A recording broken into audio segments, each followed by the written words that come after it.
Selamat siang, Nimer. Kami dari kelas DED Jalan dan Jembatan.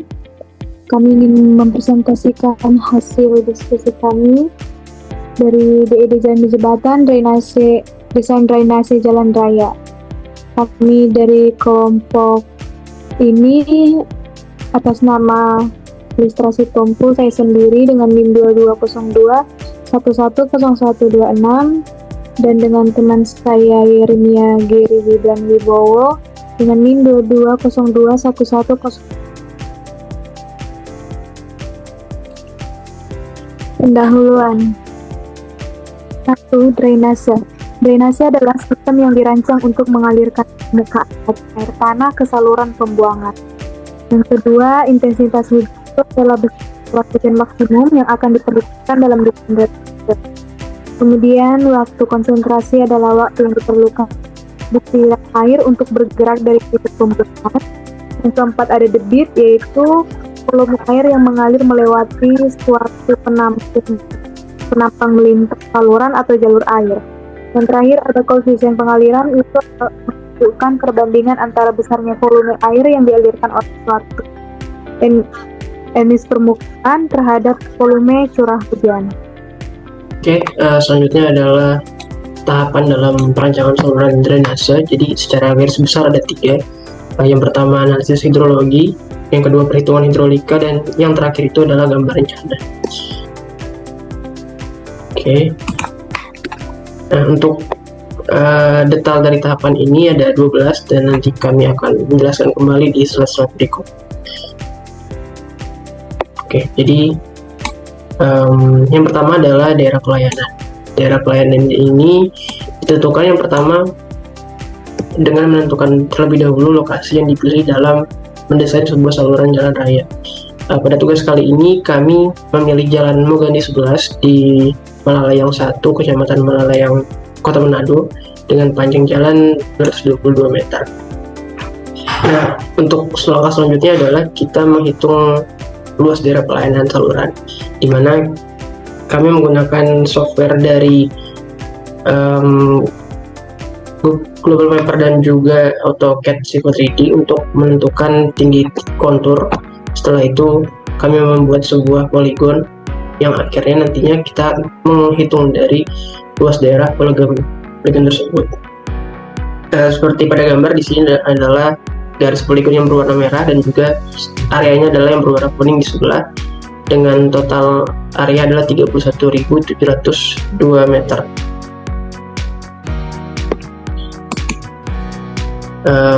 Untuk selanjutnya adalah masih yang sama tadi, luas pelayanan daerah. Kami bagi sebetulnya di 3. Yang pertama aspal, bahu jalan, dan juga pinggir kota, di mana aspal ini luas pengaruhnya adalah 6% dari luas total daerah pelayanan tadi. Lalu bahu jalan itu 1,3%, dan juga pinggir kota ini 92,7%. Sehingga didapatkan data sebagai berikut. Nah, yang kedua adalah menghitung kemiringan dari saluran. Untuk menghitung kemiringan saluran ada beberapa data yang perlu didapatkan. Yang pertama adalah elevasi dari hulu saluran, didapatkan 25,5 meter, lalu elevasi hilir saluran 21,5 meter, dan juga panjang saluran 222 meter. Setelah itu dengan menggunakan rumus kemiringan saluran sama dengan hulu saluran dikurang hilir saluran dibagi panjang saluran, didapatkan kemiringan saluran ini 0,018%. Baik, next. Kemudian ketiga ada data hujan. Sumber ini kami ambil dari BMKG.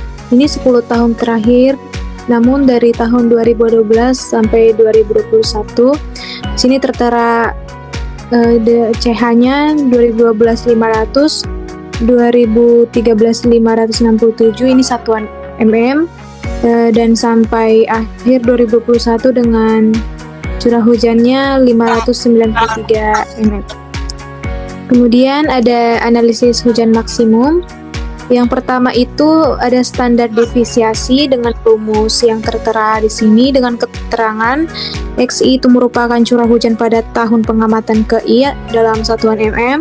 Kemudian S standar defisiasi, N itu jumlah data curah hujan, dan X itu curah hujan rata-rata atau mm. Yang kemudian ada dua koefisien variasi atau CV dengan rumus yang tertera di sini. CV sama dengan X per X dengan keterangan S sama dengan standar defisiasi dengan X sama dengan curah hujan rata-rata atau mm, dan CV-nya sama dengan koefisien variasi. Yang ketiga ada koefisien sweetness atau CS dengan rumus yang tertera dengan keterangan X sama dengan curah hujan rata-rata, XI-nya curah hujan pada tahun pengamatan KI atau mm, N-nya itu jumlah data curah hujan, S standar defisiasi, dan CS koefisien sweetness. Yang terakhir, yang kemudian ada parameter keempat yaitu koefisien kurtosis atau CK dengan rumus yang tertera di sini dengan keterangannya X sama dengan curah hujan rata-rata, XI curah hujan pada tahun pengamatan KI, dan N merupakan jumlah data curah hujan, S standar defisiasi, dan CK adalah koefisien kurtosis. Oke, jadi tadi di slide berikutnya sudah dijelaskan parameter untuk mendapatkan analisis statistik tersebut. Jadi kita masukkan ke dalam analisis berikut. Bisa dilihat data seri X itu adalah curah hujan, curah hujan. Lalu setelah diurutkan, kita masukkan beberapa statistik yang diperlukan. Lalu nantinya kita akan menjumlahkan dan juga merata-ratakan, sehingga dengan rumus tadi sebelumnya parameter di slide berikutnya kami bisa menentukan nilai dari standar deviasi, koefisien skewness, dan lain-lainnya, sampai juga nanti didapatkan nilai-nilai tengah dan nilai rata-ratanya juga. Jadi setelah tadi didapatkan nilai CS dan CK, kita bisa melakukan tahapan berikutnya, yaitu menentukan tipe dari distribusi. Nah, bagaimana cara menentukan tipe distribusi? Jadi cara yang pertama adalah sesuai dengan nomor urut ini. Yang pertama, kita hitung tipe distribusi normal, apakah syarat dari CS dan CK-nya ini memenuhi ataupun tidak. Kalau di sini dilihat CS tidak mendekati 0, artinya ini tidak memenuhi, dan juga CK tidak mendekati dari 3, sehingga kami menggunakan tipe distribusi di tahapan berikutnya, yaitu log normal. Nah, seterusnya sampai ternyata di 3 distribusi ini tidak didapatkan nilai yang memenuhi syarat dari tipe distribusi tersebut, sehingga kami menggunakan tipe yang syarat yang keempat, yaitu tipe distribusi log persen, di mana tidak ada satupun distribusi yang memenuhi kriteria di atas. Nah, setelah itu kita dapat menghitung nilai K peluang. Nah, jadi nilai K ini tabelnya adalah CS. Di sini CS bisa dilihat dari periode ulang kala ulang, ada 2, 5, dan 10 tahun.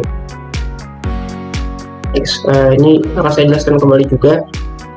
Jadi berkaitan dengan nilai K tadi, akan ada interpolasi. Interpolasi ini digunakan saat nilai CS ini tidak bulat, karena kalau kita lihat di tabel sebelumnya, nilai CS itu bulat 0,2, 0,3, dan seterusnya. Jika didapatkan nilai CS ada di antara nilai bulat tersebut, maka perlu dilakukan interpolasi.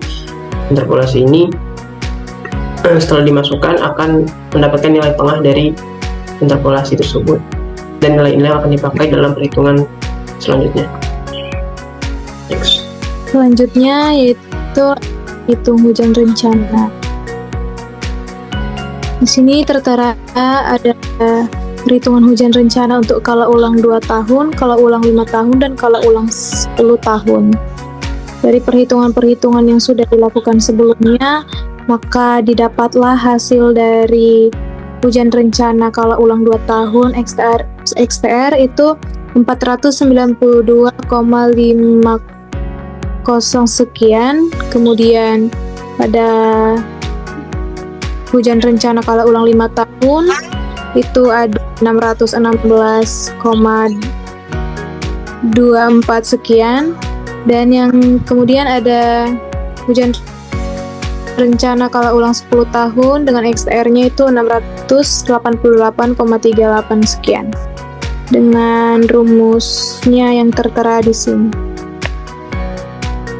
Kemudian menghitung time of concentration atau TC.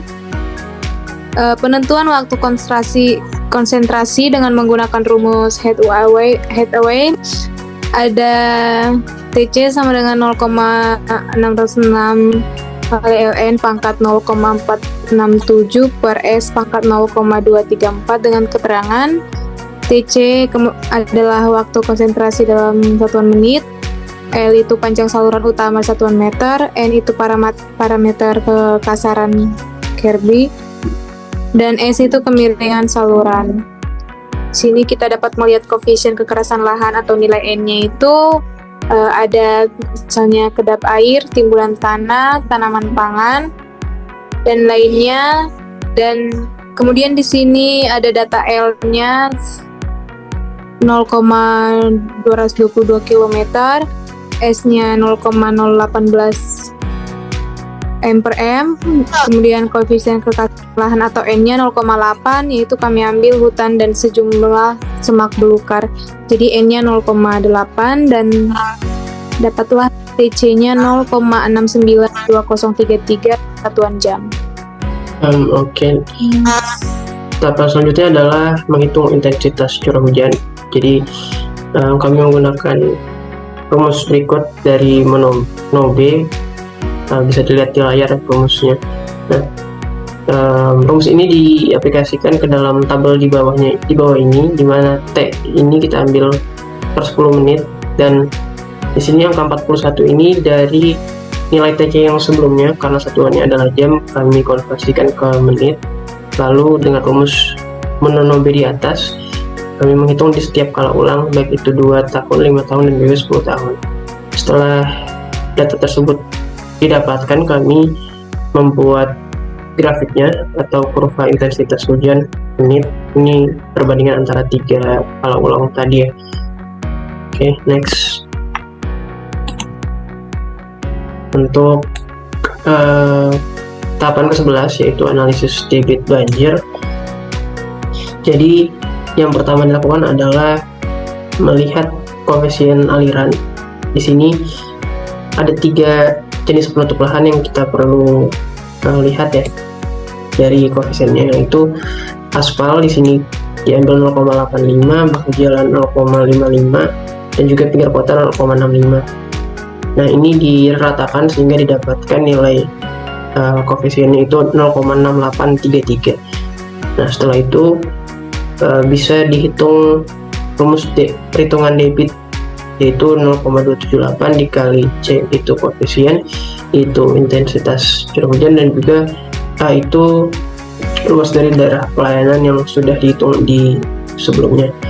Nah, setelah itu tabel Q-nya sudah ada di sini, satuannya meter kubik per detik, dan ada 3. Dan kami untuk menghitung debit banjir, kami menggunakan kala ulang tahun yang paling tinggi, yaitu 10 tahun, sehingga debit banjirnya adalah 18,3698 meter kubik per detik. Kemudian dimensi pada tabel ini ada koefisien dinamis, yaitu menunjukkan ada tipe saluran dan koefisien Manning atau N-nya. Bisa dilihat dalam tabel yang sudah tertera. Lalu kemudian tadi yang sudah dihitung sebelumnya untuk Q 10 tahun itu ada 18,3698 meter pangkat 3 per detik, dengan S atau kemiringan itu 0,018%, B1-nya 1,5 meter, B2 itu 2 meter, ini untuk dimensi saluran. Kemudian luas penampang saluran itu atau F dapat dilihat dari rumus F sama dengan B dikali H tambah B pangkat 2, dengan hasil F itu 4,275 meter pangkat 2, dengan keliling basah atau P-nya 3,5 meter. Kemudian untuk radius hidrolik atau R-nya didapat 1,221429.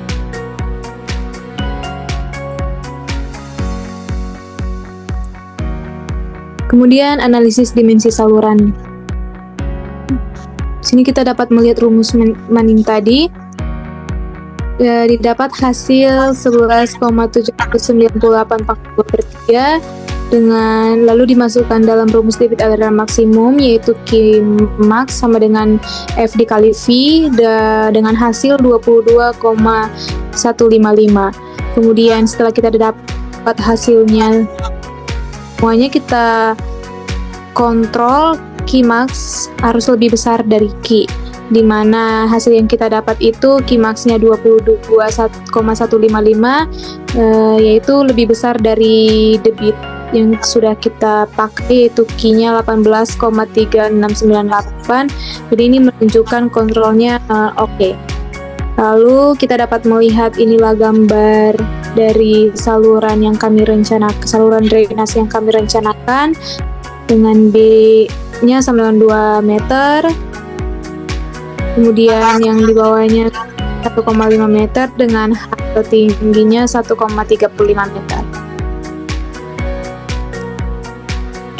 Oke, baik, mungkin sekian presentasi dari kami. Saya ucapkan terima kasih.